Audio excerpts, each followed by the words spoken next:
Smell us now, lady. Welcome to MeatEater Trivia. MeatEater Podcast.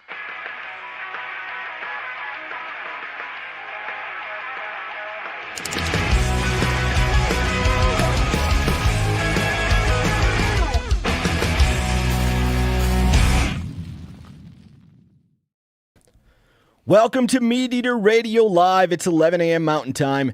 That's noon o'clock for our friends in Forest City, Iowa on Thursday, April 3rd. And we're live from MeatEater HQ in Bozeman, Montana. I'm your host, Spencer Neuharth, joined today by Janis Putelis and Seth Morris. On today's show, we'll interview Justin Evertson about the new world record Cottonwood tree, followed by 1 Minute Fishing with our friends at Trout Unlimited. After that, we'll find out how much Janis and Seth know about their fellow outdoorsmen with a game of meat pole. And finally, we'll talk to Jim Heffelfinger about the addition of a new species to the Boone and Crockett record books. Now, I shouted out Forest City, Iowa there. That's where I went on my bachelor party back in the day. They had a music festival. I think it still goes on. It was like a 3-day music festival. That's what I did for my bachelor party. What kind of music? It's primarily country. So like the headliners when I went, Alan Jackson, Big and Rich, Thomas Rhett. One of the surprising bands there, Phil, you'll like this, I think, was Lit, because it was right around when they decided to drop a country album. They're a one-hit pop-punk wonder from the 90s, and then, I don't know, like 10 years ago, they're like, hey, maybe we'd try country music. Was it good? Was their country music good? Their country album. No. So, like, at a music festival, there'll be like an A stage, a B stage, a C stage. They didn't even get on the B stage. I think they were a C stage act. Gotcha. Yeah. Yanni, what'd you do for your bachelor What year party? was that? 2017, I think. Yeah. What'd you do for your bachelor party? My what year was bachelor that? party was in 2003, Oh, Spencer. okay. We had some troubles with the bachelor party. Not the kind of troubles you're thinking about. Okay. I can see where you're going. I wasn't really going to go conventional bachelor party. But What would be conventional? well, these days it seems like you go to Nashville and walk around and get drunk and Yep. hear some music, eat some barbecue. Yep.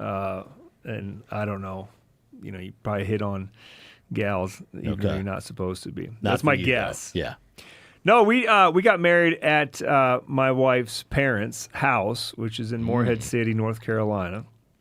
And great fishing there. And so Okay. we thought we would go fishing. And so we sort of got did a little poll about who wanted to go. I think we had 2 or 3 boats booked. I want to say the one boat was Miss Stacy. Is that a boat I should know about? No. I just want to give those guys a shout out Okay. if they're still going, 20 some years later. But the day we were going to do it, we get a call from the captain, and he's like, "Man, I don't do this often, but unless you guys are some just sea-going mariner sons of bitches, you guys don't want to go today. It's going to be rough." And what'd you tell him?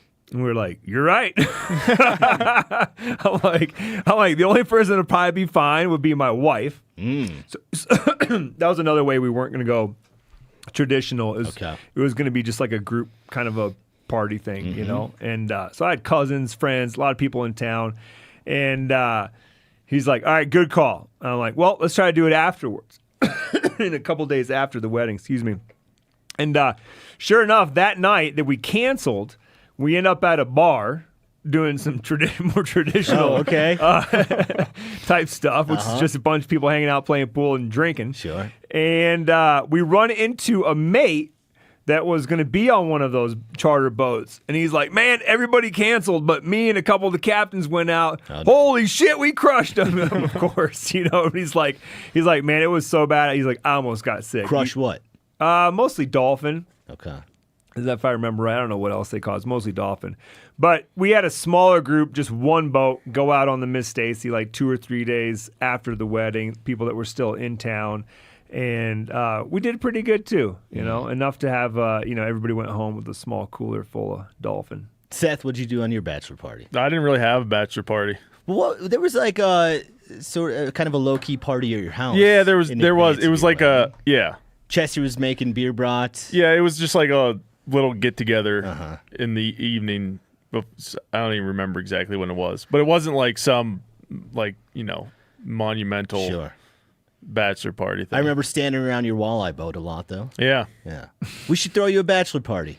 I'm down, man. Phil, what'd you do for your bachelor party? Absolutely nothing. Phil, okay, we got I two know. bachelor. You boys come up with I'm a a square. combined theme for the Seth and Phil bachelor party. Yeah, I'd love to see where that Venn diagram crosses. I'll go to a tiki bar, Phil. Hell yeah. It's settled. Okay, walleye fishing by day, tiki barring by Can't night. There wait. we go. That sounds like a pretty fun day. Yeah. Sounds like a country song. A bad one. Well, like an Alan Jackson country song. Yeah. Him and Jimmy Buffett. Jimmy I think Buffett, it just yeah. depends on who writes it, you know? Yeah. Maybe throw that Zach bone, Brown Band, they like that genre. throw that bone to the Isbell brothers. They might be able See to if they make can come up with cool something, out yeah. of it. Seth, you just got home from, you were in Florida and Texas? Florida and Texas. How many yep. turkeys died on those trips?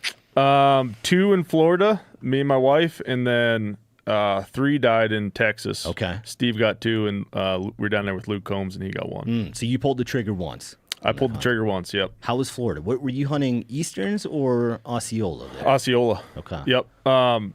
Florida was amazing. We got an invite from a guy that commissioned Kelsey to do some artwork for him back in the day. And he's been inviting us to go down there for years, and we finally took him up on the offer. What kind of artwork? Just dog portraits. Oh. Yep. So yeah, we went down there, and he's part owner of this like awesome hunting club, and the property is just like totally set up for epic hunting and full of turkeys. And yeah, we ended up Kelsey ended up missing a turkey on the first morning, and then that evening called 2 in, and we doubled up. First Osceola for you? Yep. How did that compare to the rest of the subspecies that you've killed? Well, they don't gobble much. Oh. They gobble a lot on the limb, but they fly down and shut up. And it's like not my favorite style of turkey hunting, where you just got to sit there forever and wait for them. But still super cool. Like, Are they notorious for long spurs? Yeah. Is that them? And did you take notice of that, or did it look like any other bird? Kelsey's were 1.5 inches. Oh man. And mine were 1.25 inches. And razors, too. Yeah. Razor sharp. They'll mess you up if you're not careful. Them are big. They're super cool birds. Yeah. And just How much they weigh, though? They're kind of scrawny. Mine was 17. Kelsey's was 21. Oh, 21. 21's a giant. That's a heifer. Yeah. That's Yeah. like a corn-fed turkey. Yeah, it was a big one. I was surprised. Yeah. Okay. But have you cooked anything yet with these Osceola birds? Did Schnitzel. It taste any different? we did some schnitzel 2 nights ago. But no, it was just like normal schnitzel. Okay. Seth on the board first then. I think you probably killed the turkey before Yanni this year, right? Maybe the first in the crew? It might, yeah, maybe. What date was it? That was. Gets it squared away. Let's see, Yeah, March. there's a title at stake here. Well, it was like 2 weeks ago. 2 weeks ago. That was way before Yanni. No, it was before you went to. I think it was before you went to Texas. I killed mine on the 15th of March. Oh. Let's- We'll do some date checking. oh, you know what? You might be earlier than us, because I think we were 17th through the 21st. All right. You're rooting for Seth, I huh? was rooting for Seth, yeah. Sorry, Seth. That's and all right. Spencer. All right, let's get on with the show. Joining us on the line first is Justin Evertson, the Green Infrastructure Coordinator from the University of Nebraska.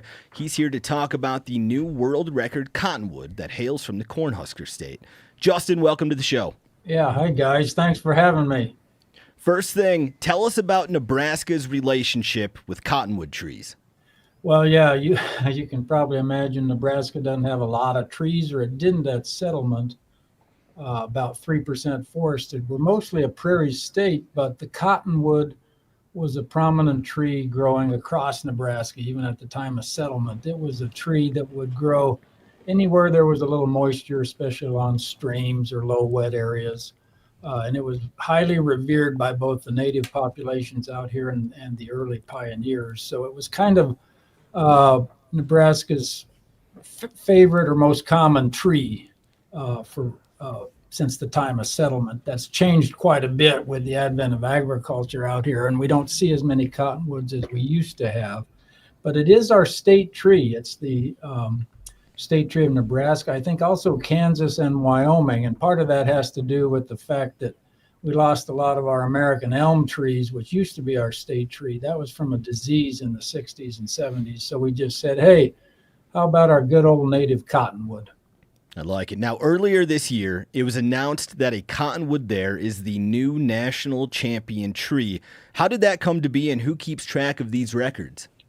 Yeah, well, I don't want to speak for every state, but most states have a champion tree program. And here in Nebraska, it's with the Nebraska Forest Service, and I've been assigned to it here for the last several years. So we try to get out and document the biggest measured trees in our state for our most prominent trees. And you'd be surprised, even here in Nebraska, where we were pretty much treeless, we can grow pretty big trees out here and also on the Great Plains.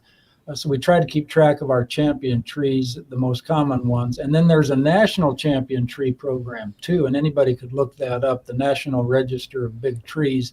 And we try to align our standards with those standards because for about the last 25 or 30 years, the largest cottonwood, eastern cottonwood, has been measured or found in Nebraska. So we want to align ourselves with those standards. This particular tree actually grows up near Evertson in our Sandhills region, north of Lincoln and Grand Island. So you wouldn't think you'd have a big tree out there, but the cottonwood loves wet ground, even in the Sandhills. And a survey crew out there doing some survey work for the local conservation lake area nearby happened upon this tree, and they said, hey, let's let the Nebraska Forest Service know about it. They did. We went out and confirmed the measurement, and then we submitted it to the National Champion Tree Program, and it became kosher as the National Champion Tree just this last summer. And tell us about the measurements that this tree has and the scoring system that you put together for these trees. Yeah, you bet. That picture you see right there, the guy who happened upon the tree is measuring it, Dana Genro, and he's measuring it, and it turned out to be 37.2 feet in circumference. So wow. If you can imagine, that would probably be 6 or 7 of us big guys trying to hold hands to get around that tree. That's how big the trunk is. It's not super tall. It's only 85 feet tall. Cottonwoods out here don't get super tall when they grow in the open, because they can get wide spreading. But the tree does reach out about 120 feet or so. The tree was nominated at just the right time because our former national champion and state champion was dethroned because we had to remeasure it to keep in line with the national standards. And so we were looking for a new tree. This came along at the right time. And you can see the pictures of this tree on our YouTube channel right now if you go watch this episode. Now, has this tree been on people's radar as a potential national champion? No. We were all surprised that it was out there. It's interesting when you see these trees from a distance, they're not very impressive. These cottonwoods that grow across Nebraska, there's probably 10 or 15 in our database that are over 30 feet in circumference.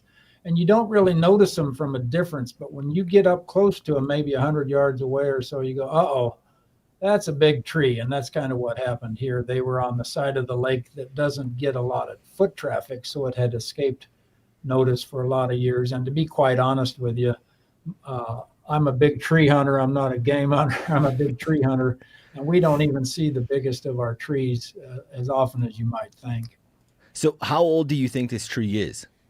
Yeah, cottonwoods grow fast here. So they're not nearly as old as we might think they are for as big as they are. We guessed on this tree maybe 120 years old or so, going back to historical photographs of the adjacent lakes. So they grow fast and then they kind of die young. Now, 120 years is a good age, isn't it? But compared to an oak that size would be 500 to 600 years old. So my goodness. Now, what is it about that tree's home that allowed it to grow to such enormous proportions? Yeah, cottonwood's like a wet spot, and this particular spot is a former creek side, a natural stream flow through the sandhills, and then they converted part of that area to a lake about 100 years ago, and that cottonwood was just in the right spot to stay with a moist root zone all its life to this point. Plus, there's not a lot of activity around it. They don't farm right up to it. People don't drive over the root system or anything like that. So it's been able to just kind of do its own thing for over 100 years now, which is really what we need. One issue we're running into in Nebraska with our agriculture. The way we do agriculture now is so big of equipment and we use a lot of herbicides. It is impacting a lot of our native trees. And this tree, thankfully, doesn't have a lot of that agriculture happening right around it. Hey, Justin, this is Janis here. I would think that the number one threat to a tree like that would be a beaver. Yeah. I mean, just, I floated by thousands of cottonwoods in my days as a fly fishing guide in Colorado, and it seemed like the number one thing that would take down some of these giants would be a beaver. But I guess that, are there beavers nearby? Is that something that you guys would worry about and maybe protect that tree from if they were found in the area? Yeah, that's a really good point. To be quite honest with you, we don't see the beaver. This tree got big enough that it must have escaped the beavers, but we see beavers chewing on trees right around it. And so this tree must be big enough that they don't want to try to tackle it. But boy, do we see beaver damage on our young trees, especially cottonwoods and willows and anything that grows across the creek. I was just out creeking the other day, and wow, the beavers can do quick damage on things. So if any of you are looking for a beaver hunt, come on out and help us, I guess. Justin, Seth here. What about lightning strikes? Has that tree ever been struck by lightning? Is there any signs of that? Or Yeah, thankfully, no. We couldn't see anything in it. The trees that get big out here on the plains, right, they are a lightning rod standing up out sure there. Seems like it. So there's a lot that has to happen right in this tree's life, escaping predation and lightning and all of that to survive to this point. So, but you'd be surprised. These big old cottonwoods are all over the plains, Kansas, Nebraska, South Dakota, even out in your part of the world. They transition into a subspecies called we have the eastern cottonwood. The subspecies is the plains cottonwood out in Wyoming and Montana. And I think that subspecies national champion is actually out in Montana somewhere, just about as big as this tree. So it's just neat to see that across the plains, these cottonwoods can grow big and old. And boy, the Native Americans revered them as the tree of life. They used them in most of their Sundance ceremonies. Another fun fact is that our native bees and our honeybees use the resin of the buds of these trees. Or this time of year, they're gathering it to build their hives, and they have antimicrobial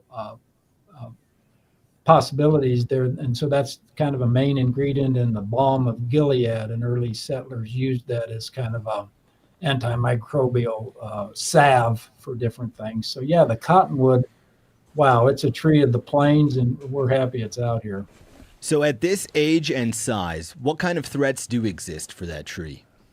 Yeah, you've named them there for sure. I would say lightning. Yeah, here's another sad fact of the big trees here in Nebraska. Our champion tree program, once a big tree gets to that status, its life is maybe about up, because when they get that big, they're running out of steam a lot of times. Especially a cottonwood, they grow fast and they kind of die young. So, but if we can maybe squeak out another 30 years on this tree, that would be pretty good. The second biggest cottonwood we had growing in Nebraska did suffer from both wind damage and a lightning strike a few years ago, and now it is gone. So, yep, maybe we shouldn't designate it as a champion, because it might be due for succumbing one of these days. If someone thinks they know about a bigger cottonwood or any tree that's of record book proportions, what should they do?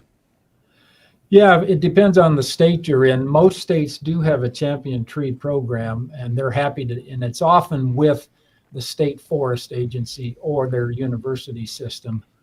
So that's where I would start. Now, you can take that tree to the National Champion Tree Register. They have a portal that you can log in as a visitor and nominate anybody can do that, nominate a tree. So I don't have the website, but it's the National Champion Tree Program. Log in there and you'll find it. Poke around in there, people, too. You'll be amazed at some of the grand and fantastic trees that grow across this country. One of the most spectacular trees is actually the Rio Grande cottonwood. I think the national champion is down in Arizona. You wouldn't believe how big around that thing is. So it's fun to just get out and see these trees. Thanks for joining us, Justin. Congrats on the national champion tree. Nebraska should be proud. Yeah, thanks, guys. I really appreciate the time today. Have a good one. Thanks, Justin. Hey, that was a good one, Spencer. How'd you find Justin? I enjoyed that. When I saw the news of Nebraska dethroning, I don't remember what the last state was. Wyoming, maybe? He might have said it. It was so they found this tree in the summer. It was measured late summer, and then I think again measured earlier this year. So it was confirmed in March that was the new national champion tree. When I saw that, I thought we have to have somebody on the show to talk about that because I didn't know that record books existed just for trees. And it makes me really interested in that whole world. Oh, yeah. Like, you couldn't really get me to go look at big rocks with you. But if you're like, hey, Yanni, let's go look at a giant oak tree that I know about, I would go for sure. It reminds me, in Latvia, there was a book at this apartment that we were staying at called, like, Latvia's 100 Dij Ozols is what they call it. And Dij means, like, mighty. Ozols is oak. And so it's like Latvia's 100 biggest oaks. And Latvia, the country is only the size of West Virginia, so it's not a giant place. But it had literally coordinates and directions to get to, like, the 100 biggest, coolest oaks across the country. And a lot of them are on public or on private land. But I guess they don't quote me on this, but I'm pretty sure that you can, go knock on a door and say, hey, can I go, check out the tree? Because a lot of those big giants, even way back in the day, they were revered, and so they were kept, not cut down, and they've, only gotten bigger. So it's pretty cool. The stat I would love to know is how many turkeys roosted in that tree over its lifespan. Yeah, 125 years. That thing was born in 1900 then. That tree's seen everything. It's seen There's a lot. just something special, too, when you see a big old tree. And I think Cottonwood specifically to outdoorsmen from, like, our part of the world, Michigan, Pennsylvania, South Dakota, is, like, kind of the tree that you associate a lot of time spent outdoors with. Yeah. So, good for Nebraska. Happy they got the record. All right, moving on. Our next segment is 1 Minute Fishing. Do I feel lucky? Well, do you, punk? Go ahead. Make my cast. 1 Minute Fishing is where we go live to someone who's fishing and they have 1 minute to catch a fish. If they're successful, we'll make a $500 donation to a conservation group. And for the whole month of April, our friends at Trout Unlimited are joining us for 1 Minute Fishing. This week, our angler is Tyler Coleman, the Lower Bear River project manager at TU. Today, he's on the Bear River Basin in Utah and fishing for a donation to Trout Unlimited. Tyler, welcome to the show. Thanks for having us on, and thank you for doing this for Trout Unlimited. It's awesome to even raise awareness if we don't catch fish. Really appreciate you guys doing this. We're excited. A lot of pressure on you, Tyler, as the first TU guest of the month. Now, we asked Trout Unlimited to highlight some important watersheds across the country for this segment. So first thing, tell us about the Bear River Basin and its greatest threats. So a lot of our work focuses on habitat fragmentation. Having service to do this, I had to do something in town. It's a good example. You can see right behind me there's a hydro station. A lot of our issues, we have migratory cutthroat trout, and these fish need to move from downstream up into the headwaters to spawn. So our job at TU is primarily focused on reconnecting those tributary streams and areas that those fish can migrate. And what are some things that TU has done to help this fishery? Specifically here, we've done... we created actually barriers on one of the streams with partners to provide habitat for just cutthroat trout. They removed all the non-native fish and then put cutthroat back in above the barriers. And now that population can have an area where it's only cutthroat and they can migrate downstream and kind of be a source population for the main stem Logan River. In the area in the Bear River, we've done a lot of diversion dam replacements and screening to protect fish from going one way down the canals and ending up in a ditch somewhere. And we've done some barrier removals, dam removals, fish ladders, a whole lot of just reconnecting the streams from the tributaries to the main stem. Good on TU. Now let's talk about the fishing. What are you targeting today and how are you doing it? So going back to the connectivity issues, there's no cutthroat trout that you're really going to find down here. I used to guide this exact same spot years ago, and I've only caught one cutthroat trout over the 4 years that I'd bring people here to fish. We've got non-native fish such as stock rainbow trout, brown trout, and there are the native mountain whitefish that you find in here. what I'm targeting today is anything that'll eat this fly and get to you $500. Okay, we like that, Tyler. Is there any competition on the river today, or are you the only one there?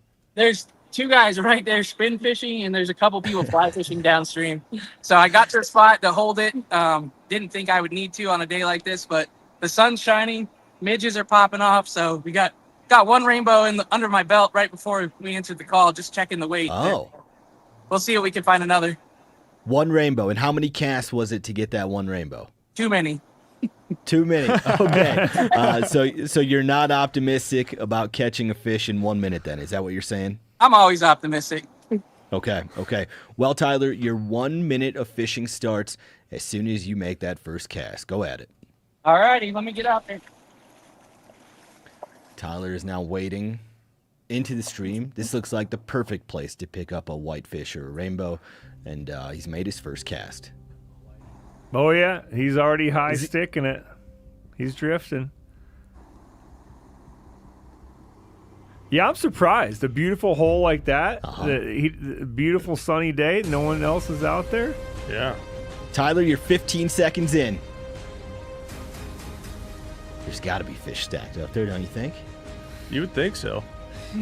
Yeah, it's hard to say if that's did he say if it was a tailwater or just a spillway? I don't remember that detail, but I think most important thing is he's in town. So this is looks like a pretty accessible area. Tyler, you have 20 seconds left. He's just made another cast upstream. This may be his last drift. Oh, he got the hook? Oh, I don't think he has it. Does he have? He does have one. No, he doesn't. Dang it. Tyler, your 1 minute of fishing is up. Can you hear us, Tyler? Yeah.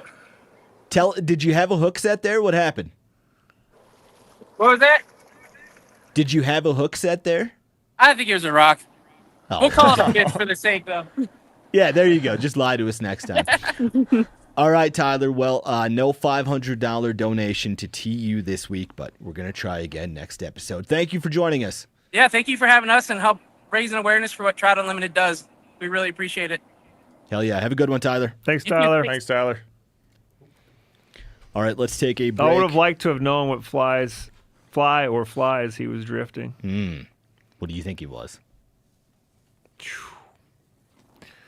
He said midges were popping, so I'm guessing, probably some kind of a bigger attractor nymph up top and then a midge trailing it in the back. But, there's thousands of midge patterns out there. I want to know if them boys spin fishing were catching it. We'll come back to them later for 1 minute fishing and spin fishing. We might have to switch this segment up to maybe 2 minute or 5 minute fishing. Well, if that happens, then the suits at MeatEater are going to be sending me an email. It's like, hey, we're giving away we can't be much giving money. away all that money every episode. So 1 minute. I think we've had 3 successful anglers, and it makes it extra special when it does happen.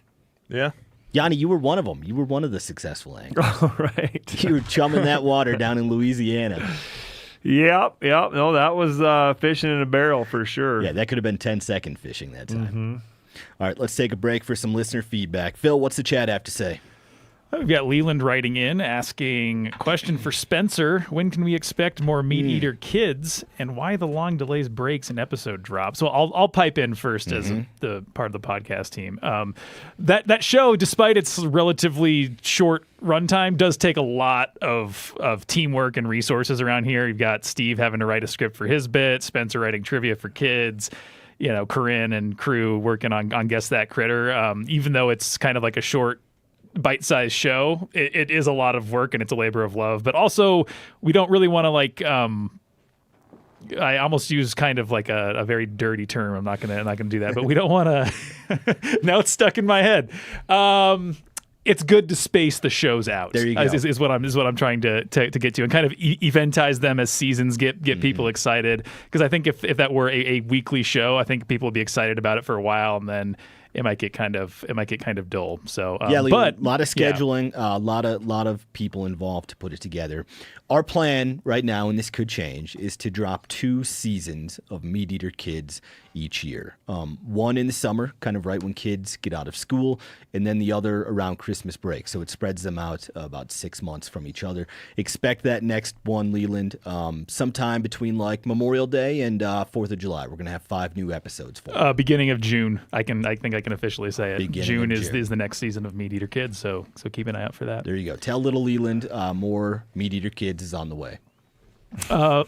Seth, you're getting a lot of questions from a lot of different people. Michael asks, what is a good camera for beginners for photography? Oh, one of the first cameras it's the second camera I ever had was a Sony A6300. It's like a crop sensor mirrorless camera made by Sony, and it's reasonably priced and good quality photos. It's not quite like a professional camera, but it's like something worth getting to like start with and see if you want to stick with it and see if you like it, and then is that north or south of $1,000? I think it's probably north, but it's probably pretty close to it. I don't know what they are these days. I haven't looked at camera prices in a while, but I feel like that's one of those things that prices are probably coming down. Yeah, I don't know. Like Seth, you and I are the right age that we remember when flash drives came out. Phil, you as well. And there was a moment where like a flash drive was like $80 to get a 1 gigabyte flash drive. Oh, I mean gigs. That's being generous. Sure. Several megabytes. Yeah. And then at some point, everyone could make them. The technology got to a point where it was far easier to create a super high quality flash drive. I think that's kind of happening with cameras. So I bet like it's better now than it's ever been to get a good camera for photography. Yeah. What other tips you got for Michael? A tip would just be learn the camera real well and shoot a lot of photos with it, and then you'll figure out if you like it, and if you like it, just upgrade your gear from there. What do you shoot with now? A7R5, which is like kind of the top of the line, not necessary for someone just getting into it. That's why Seth's pictures look so good, and he's also very talented. Thanks, Spencer. What else you got, Phil? From Adam, is there any contention between Janis and Steve, being that Janis won a bear tag on Prince of Wales and Steve continues to lose out? Well, Steve is not losing out. He has other friends and family that have drawn that tag. I believe 1 or maybe 2 kids have drawn the same year that I have for 26. So, yeah. These days when our kids have a tag, no one's losing out. 26 is going to be a big year for bear hunting up there. Yeah. My dad drew good. for 26, so we'll be up there too. Yeah. I'm going to go at it Clay Newcomb style. I'm bringing my wetsuit and my bow. Are you being serious? Oh, yeah. What time of year that'll you be go? fun. Like what month? May, probably. Yeah. Like the week before. Oh, it's going to be great. Yeah. You have a gun picked out for your dad, Seth, to take on that hunt? He'll probably bring one of his. Yeah. Probably the old 30-06 or something. There you go. Yeah. A couple trapping questions for Seth. Oh, boy. Rashad, I've been trying to catch a fox or coyote for weeks now using a dirt hole set with a lure. A few times the traps have been triggered, but with no catches. Any idea of what I might be doing wrong? Well, a lot of times when that happens, it's because the fox or coyote is smelling the trap. So there might be some scent contamination there. A lot of times when they'll smell the trap in the ground and dig it up, and it triggers it. Hard to exactly say, what's going on there, but that happens often. So cool. And to follow that one up, do you ever use the old Johnny Thorpe no leg hole beaver skinning method? Those are a bunch of words. I have no idea what they mean. Tried it out, and it makes a really nice clean beaver hide, perfect for making garments. Have you heard of this, Seth? No, I know Johnny Thorpe, but I can't say that I know the no leg hole method. I'll have to check that out. Ben, you taught something new from to Ben. Seth. Yeah. Ben Anderson Outdoors. Let's see. This is kind of an interesting one, maybe. Brad asks, what is the line between helping an animal in distress and letting nature take its course, i.e. fawn traps in ice or something like that?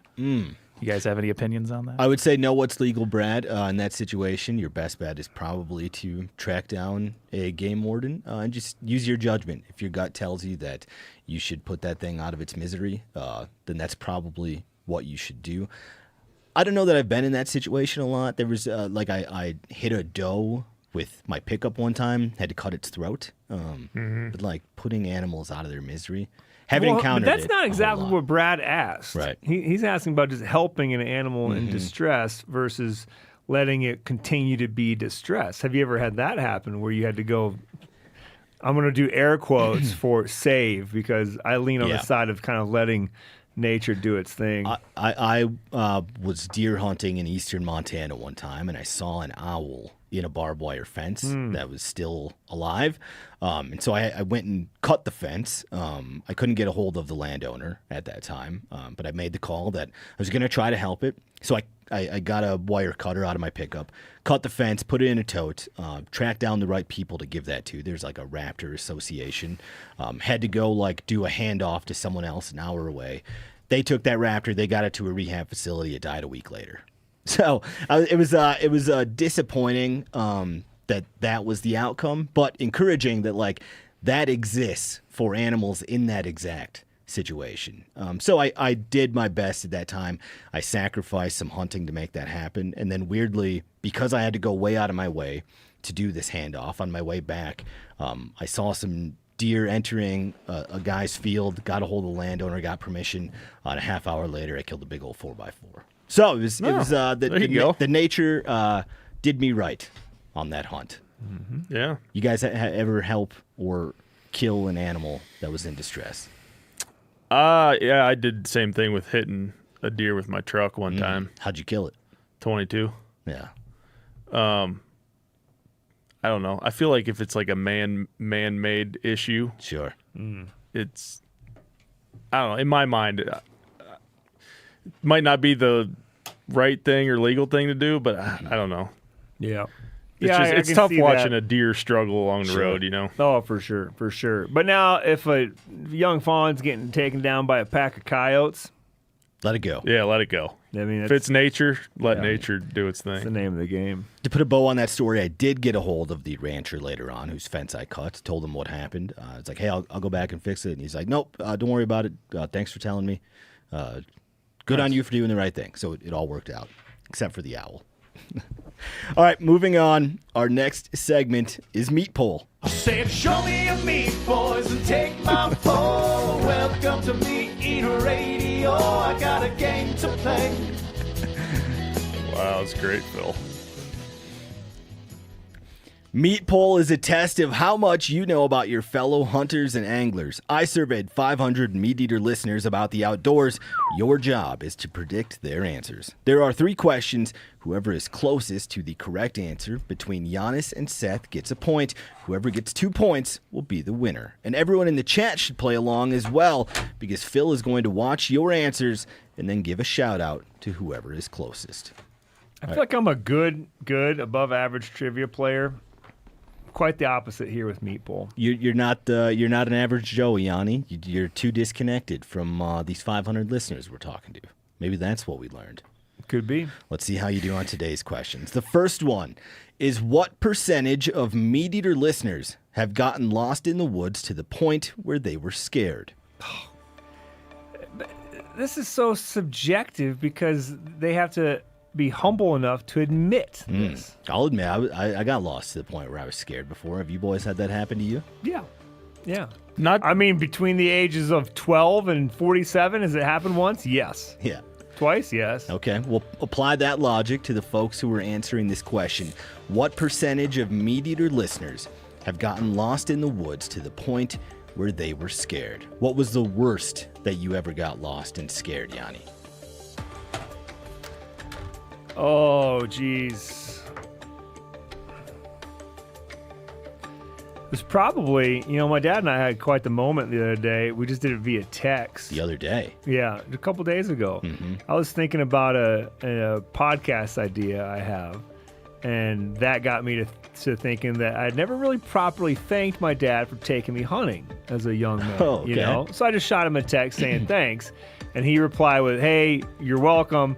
Sorry I yelled at you some of those times," So like, and that one time that I'm pretty sure he's probably thinking of, like, and it's on our current property. He wasn't specific about what the time was? No. Okay. But I know that this is I mean, there's probably some other times. Yeah. But, we both just went into the woods, basically. And we had prep stands the day before, whatever, and we're in the dark. And he goes on to his spot.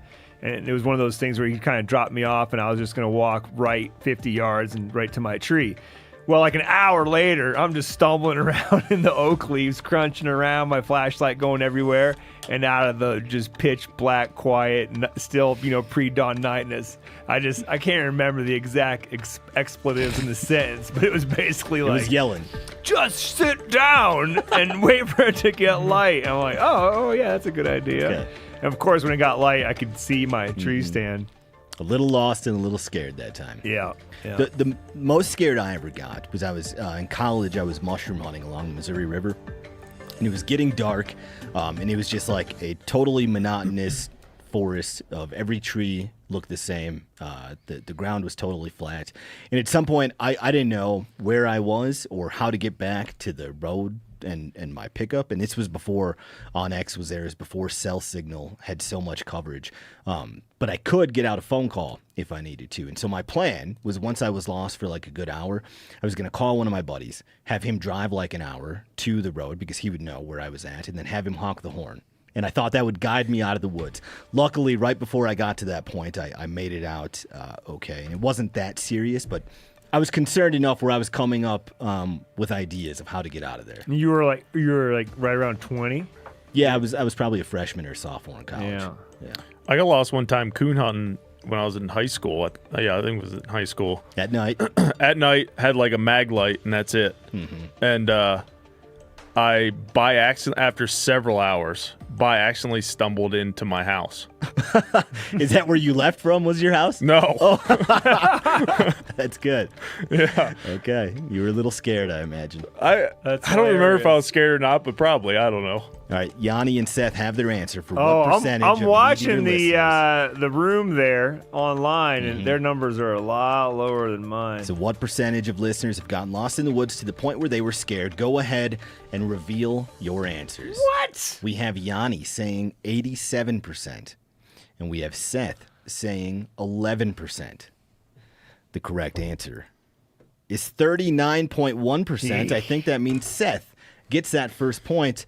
But honestly, neither one of you boys were very close to the right answer. No. According to one study, it's estimated that over 4,600 people get lost in the woods each year. That's 13 people per day. Hikers make up 48% of people lost in the woods, with the most common demographics being men aged 20 to 25 and men aged 50 to 60. The three most common reasons people get lost is because they got off a trail, failed to have a good plan, and miscalculated time or distance. Phil, who was the closest in the chat to 39.1? We had Lane with the 38 and Devin with 38 as well. Well done, Devin and Lane. Here's job. question 2. What percentage of MeatEater listeners would give up fishing for a year in exchange for their dream boat? What percentage of MeatEater listeners would give up fishing for a year in exchange for their dream boat? Seth, describe for me your dream boat. My dream boat's not that crazy. It's just a simple, 20-foot tiller, aluminum tiller boat. Oh, okay. Yep. Yeah, I think mine would be pretty attainable as well. It'd be like a 17-foot Lund Deep V with a nice open floor plan. Like a Lund Pro Guide, Exactly. tiller boat. You guys aren't thinking this through. What do you mean? You could have any, if you were to give up fishing, this is saying you could have any boat of your dreams. I know, but the boat that I have the most use for would be that Lund Deep V 17-foot. Yeah. I'd probably have a steering console. Yeah, but you've maybe never even been on an 80-foot catamaran, so you don't even know. know. What on earth am I going to do with that boat, Yanni? Well, you want me to list off the things that you could do on and off that boat? For me, yes. Go ahead. Oh, you mean live here in Bozeman? Yes.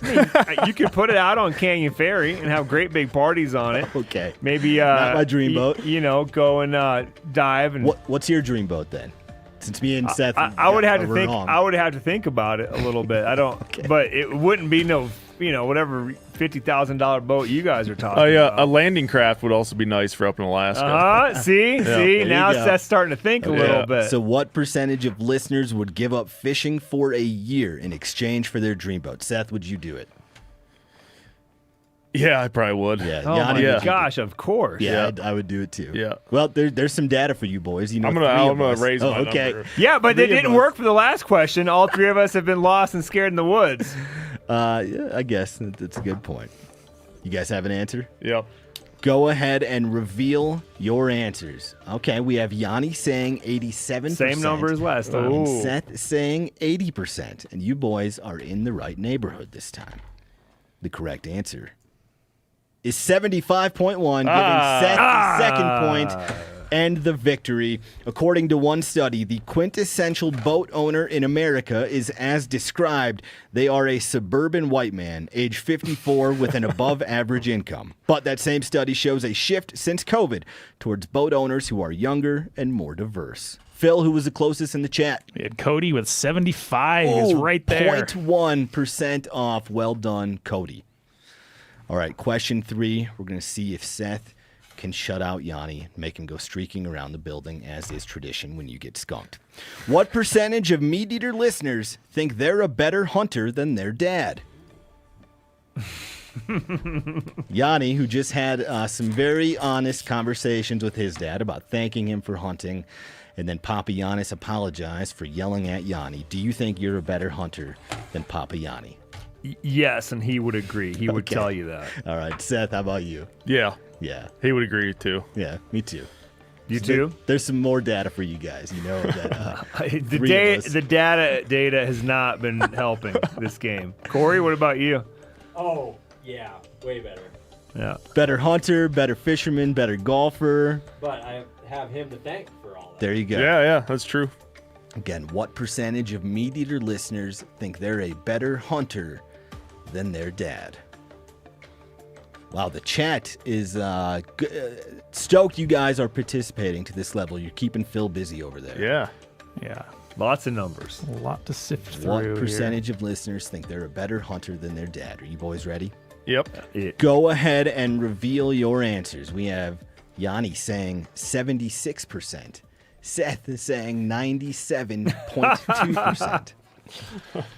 There's no shutout. The correct answer is 77.5%. Yanni was 1.5% percentage points off of the correct answer. Now, this is a bit surprising since previous polling of our audience showed that only 42% of listeners think they're a better angler than the average angler. But an overwhelming amount of listeners say they're a better hunter than their dad. So either our audience is far more confident in their hunting skills than fishing skills, or most of them think their dad is a poor outdoorsman. Big discrepancy there. I would point it to the availability of information that like the average son versus the average dad at this point in time had coming up. Because again, my dad got me into it, took me hunting, but I would say that, the large majority of what's in my head about hunting did not come from him. Yeah, the hurdles to like get into hunting or whatever thing you like, mushroom hunting, rock hunting, fishing, it's never been easier because of all the information available online and podcasts like this one. All right. We had John Torres with 77. 77 right there. Well done, John. Good work, John. Dang near nailed it. All right, last thing for today. Joining us on the line last is Jim Heffelfinger, the Wildlife Science Coordinator from the Arizona Game and Fish Department. He's here to talk to us about the addition of Havelina to the Boone and Crockett record book. Jim, welcome to the show. Good to be here. Jim, are you a better hunter than your dad? Yes, I think so because I taught him when he was in his 60s. Oh, okay. That's an easy one for you reasonable. to answer then. All right, Jim, what was the motivation for getting Havelina added to the Boone and Crockett record book? Well, what is not to like about these cool things? I mean, they're just little wild pigs that live in the desert. And hold on. They're pigs? No, I was gonna get to that. Oh, okay. Yep. So we call them pigs just as a nickname. But coming from South Texas, that was confusing to me because we had pigs. and then we had these that are not pigs. So Havelina are not in the pig family, the Suidae. They're in their own family, which is the peccary family, which is Suidae. And some people make a big deal out of them not being pigs, and they're really not, because they're not in the pig family, but they're in a very closely related kind of branched off little family. So I don't make a big deal out of it, but they're very different. And the reason they're different is the peccaries, which is the Javelina is a collared peccary, and there's 3 kinds of peccaries. The other ones are in southern Mexico and South America. The peccaries are a new world animal. They evolved in North America and South America. The pigs, the real pig family, is an old world animal that was then brought over here. And so that's the difference. We had peccaries in the Pleistocene running all over North America. They all went extinct, and then the collared peccary reinvaded North America, really in the last 1,000 years. So the motivation for getting them added to the record book is just because what's not to love about exactly. a little They're really cool animals. They're a hoofed big game animal. Arizona's been managing them as game animals since 1929. Texas and New Mexico has been managing them as game animals since the 1930s. And like Arizona has a lottery style draw. You have to apply and get a permit to hunt javelina. We've got 26,000 permits available, and increasing trends in popularity in Arizona and New Mexico. They're managed sustainably in sustainable populations in all 3 states. And how they've escaped the Boone and Crockett record book for 100 years is the real question.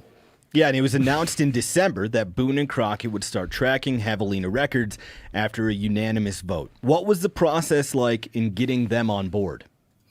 Yeah, interesting story is I have an old manila file folder from 20 years ago that says Havelina big Boone and Crockett category.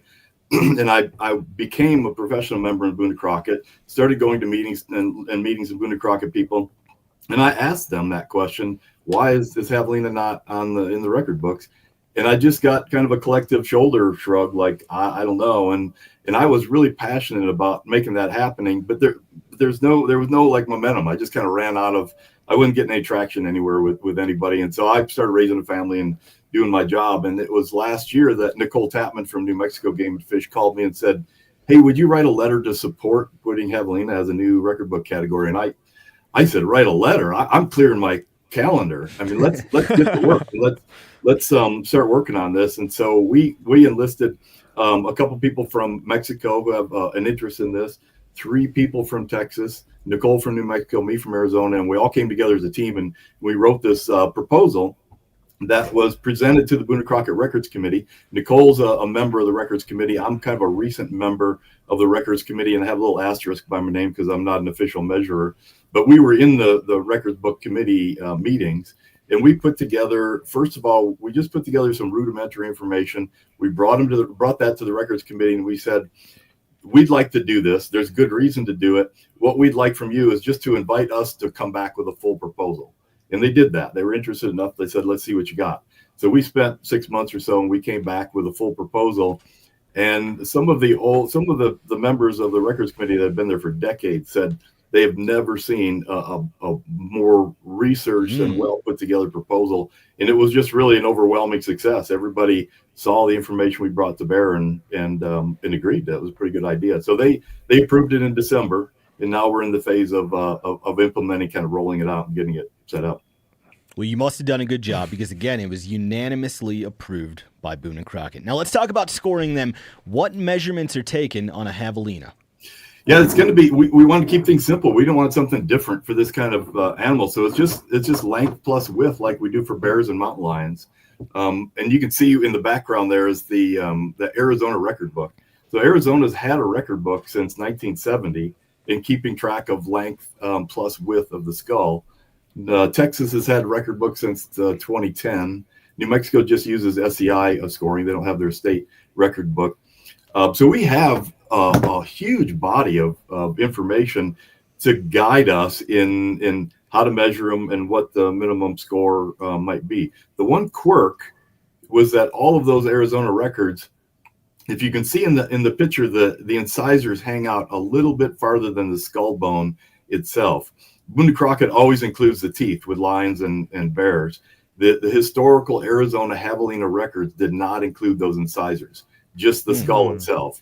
And so we had to look at the historical records, and we looked at a whole bunch of Havelina skulls and saw that the teeth add about 1/16 or 1/8. And so we had to just kind of add that little bit to the score to get an idea of what a minimum score might be for Havelina. So how many entries are in that Arizona book, Jim? About 700 in the Arizona book.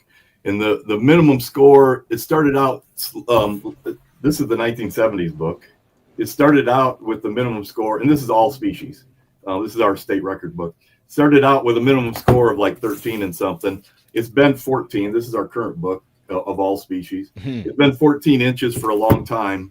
And so there's 700 in there, which some are grandfathered, but they're above 14. New Mexico's had, using the SCI, they use for like 14 and 1/16, and Texas had a lower one of 13 and 10/16. But to give you an idea of the range of those, since we have this information, the largest javelina on record in any of those states is 15 and 7/16. That gives you a good idea of what pretty much maximum is, or at least what the goal is to beat. And there's 21 javelina that have been measured that are over 15 inches. That lets you kind of frame what that looks like. 700 over 14 inches and only 21 over 15 inches. And what's the minimum score going to be for Boone and Crockett? Was there any disagreement on that number?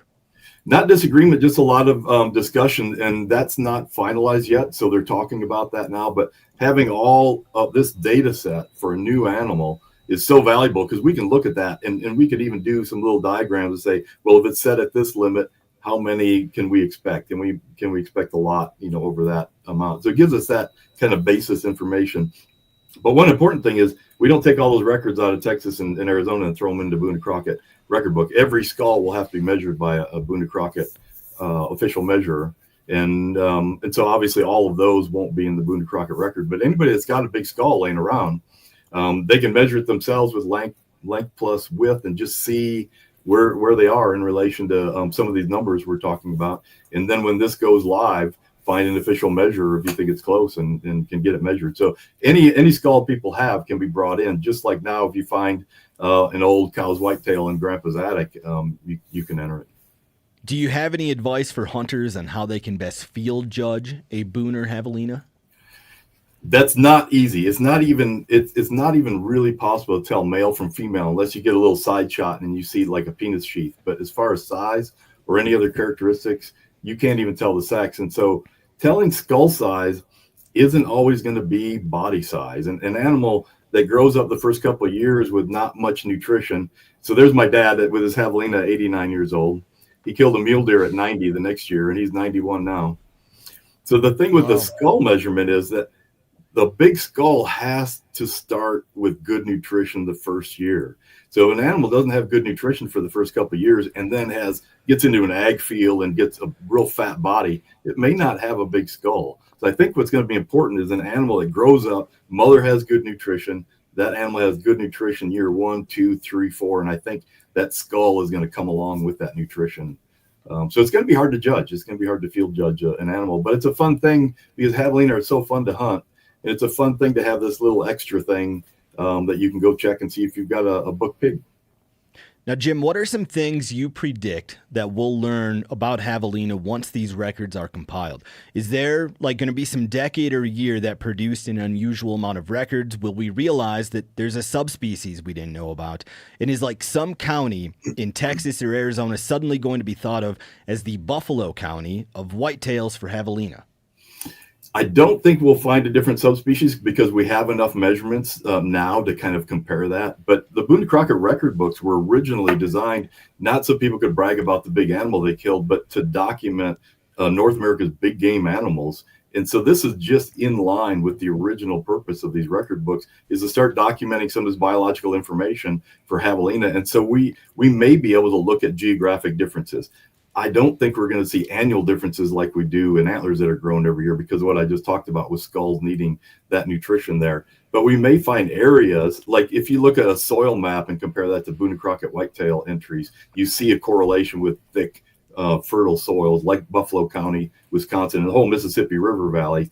I think we may see something like that, although with Havelina, we might find that Havelina's Buffalo County, or the one county where all the big trophies come from, might be a county in Texas that has the highest density of feeders or supplemental feeding.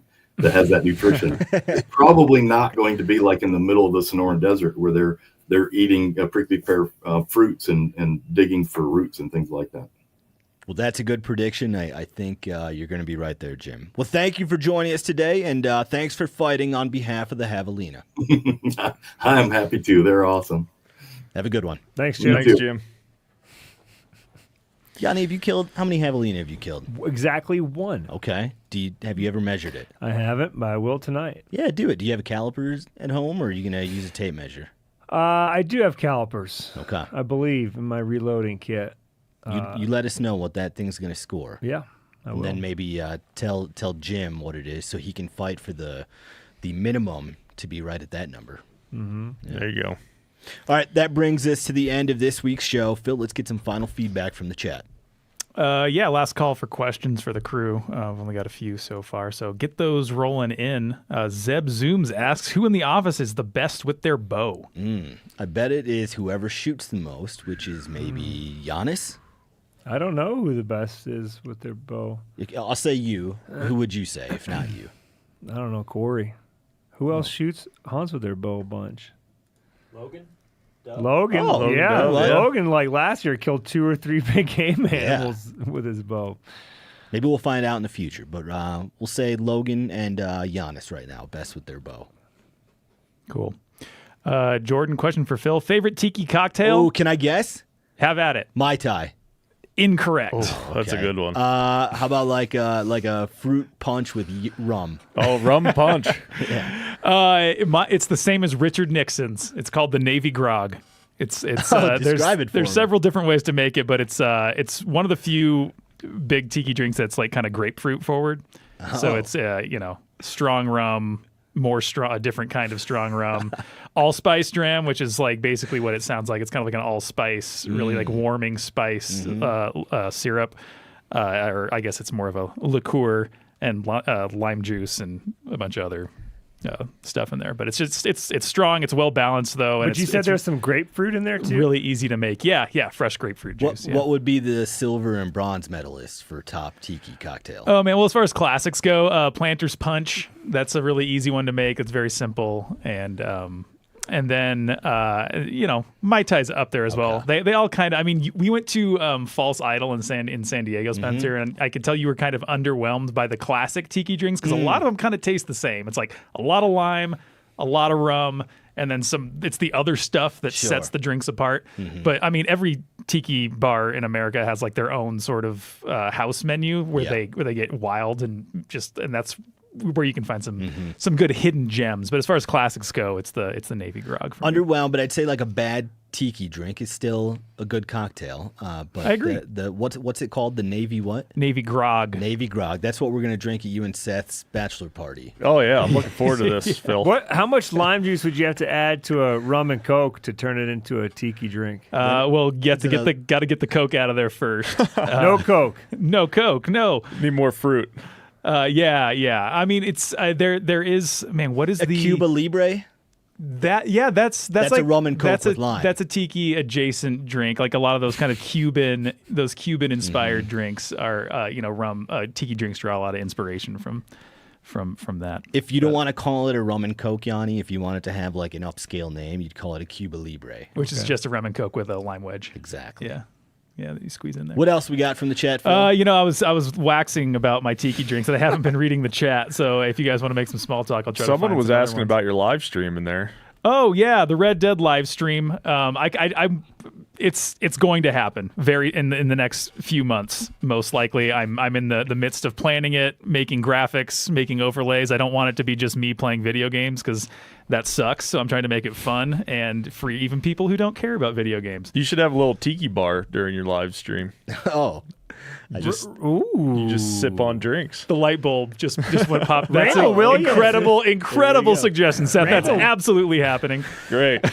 Dr. Randall has been very active in the chat room today. It's you know almost what? like he's not working and just chatting in the chat room. Don't discourage that, Yanni. We want the crew members to be in the chat. Here's what I'm gonna say about Randall. The reason I'm not addressing his very ecstatic tiki drink comments is because I'm pretty sure I misled Randall about the drink that Phil Spector drank that night. I don't believe it was a Navy Grog, Randall. I think it was a zombie, and I apologize for the last few months. If you've told that story to your friends, you got to call them back, tell them it's not the Navy Grog. It was the zombie that Phil Spector drank before he murdered his girlfriend. Okay, sorry. Randall called us liars earlier in the chat about room. what? It was at 11:42. I don't know. Yeah, there's to go back. the live chat's hard because sometimes you don't know what they're referring to. 11:42. We'd have probably been playing Meat Pole at that time. So one of the three of us. Oh wait, Randall says he just pulled that from Wikipedia. So maybe it was the Navy Grog.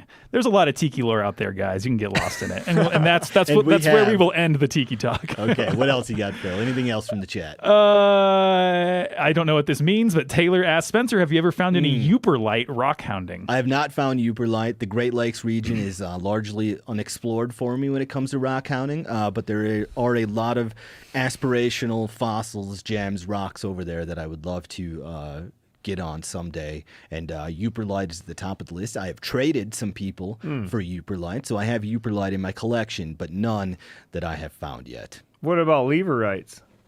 I heard that joke for the first time from Max Sparta. I like that. So you said it. Did you find any leverlight? You do it to Seth. This is totally something Max Sparta would do. Seth, have you found any leverites? Leverite rocks? What's a leverite? Kind of rock you just leave it right there.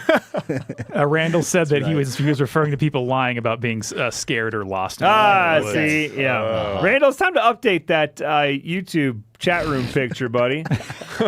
Why is that? It just doesn't look like Randall, really. Doesn't look like Randall. Yeah. Anything else from the chat, Phil? Someone asked favorite way to cook turkey legs and thighs. Since, it's still turkey season. It hasn't even started. It hasn't even started. Just getting going. I feel like when Turkey Week is over at MeatEater, I mean, as someone who doesn't hunt turkeys, I just feel like the season's over. It honestly should be Turkey Month. Hey, I agree. Hey, you're the second guy to say that in this room in the last 7 days, maybe 8 days. Did you say that too? Last week. There we go. We're on the same way. But I got a hot tip I got a bunch of hot tips about cooking. That was from Evan. Down in Texas 2 weeks ago. And another one was that instead of doing the slow cooker with your legs and thighs, do the braising pot. What's the word I'm looking for? Instapot. No. Cooker. No. Like the one you put in the oven. Like a cast iron. Dutch oven. Yeah, use a Dutch oven. I did that a couple nights ago, and just the difference is very demonstrable. Like way more tender. It actually took less time. Probably a lot of liquid needed. About the same amount. I actually left. I didn't fully cover all of I did all drumsticks in this batch. I had 2 or 3 of them that were like at least half sticking out. They didn't dry out. So somehow that seal was just somehow better than in the slow cooker. And I usually give my drumsticks like 8 hours, I would say, in the slow cooker. And this was done in like 5. I kept checking them. And the hardest part about it is to get your oven temp set just right, so you're not ripping too hard, but you're still just rolling a little bit. And I was fluctuating a bunch, and I ended at 240 was where my oven needed to be set just to get that just nice slow roll. And I was like I said, Jesse had told me to do this, and it paid dividends. Yeah, with any turkey legs, you're probably looking at like 3 very important things: low, slow, and liquid. And Evan, to answer your question about favorite ways of cooking, go to themeateater.com. At our recipes page, you can sort by ingredient. So you can see all the turkey recipes there with just a click of the button, and people can leave reviews on our recipes, so you can see what other visitors to the website have liked or disliked. You'll see how many reviews there are, how many stars it's gotten. You'll find all kinds of good recipes over there. Seth, anything to add about cooking turkey legs? No, it's got to be low and slow. Phil, let's do. We got one last question. Yeah, we got one last from a guy named Garrett Long. Sounds like a dumb name. +2. Never heard of her. To who in the office, or who would win the most dangerous game? Who would hunt the most dangerous game the best? That's What does humans, +2 right? Yes. mean? I don't know. Yeah, I don't know what that means either. But who do you think would be able to would win hunt people The the most best? dangerous game. Who would win? So the most dangerous game in quotes is a It's killing thing that people. you all know about? But I think that implies that we're hunting humans. Yes. Probably our folks that have actually done it. Okay. Yeah, it's gonna get dark. this is If actually, I shouldn't have picked this question. Garrett, why would you ask that? Yeah, Seth's We got a couple answer is Marine Corps folks in our the office. veterans in the office. There you go. Are you happy with that answer, Garrett Long? Okay, that's going to bring us to the end of the show. Sorry to go dark, folks. We'll see you yeah. guys That back was here my next fault. week.